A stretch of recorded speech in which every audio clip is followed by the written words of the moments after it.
From Nairobi, from Madare slums. The Radio Slum Project is on air. 2 days back, a guy was shot. Yesterday, another one was shot. Mustafa has grown up in Nairobi's biggest slum, Kibera, and Abdullah has travelled from the slums of Accra in Ghana. I think security here is not as good as it is in Accra. They've been brought together here in Kenya's capital for broadcast training organised by foreign NGOs. The goal is to help them share their experiences on popular radio stations across Africa, hoping audiences will change their attitudes towards people like them.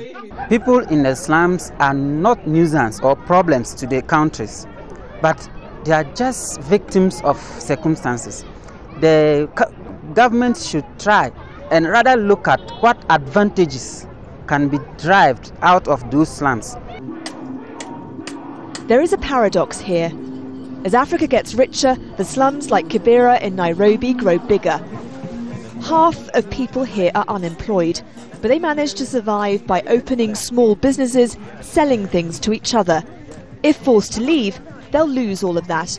When people go out of their homes, they are not sure that when they come back, that their houses will be there.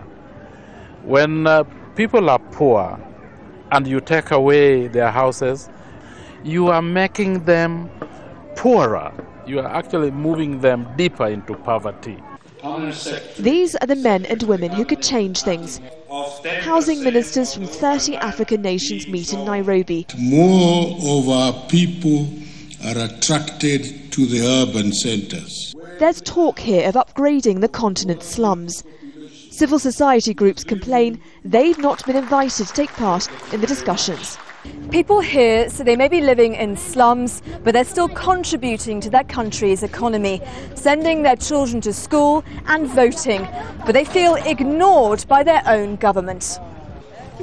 According to Amnesty International, people born in slums have a life expectancy 10 years lower than other Africans. But it was demolished. Abdullah and Mustafa started life with many disadvantages, but say they don't want to leave. They'd rather stay and use their new skills to help their fellow slum dwellers. They say the Radio Slum Project has given them a voice to express their views. Nazanine, Moshiri, Al Jazeera, Nairobi.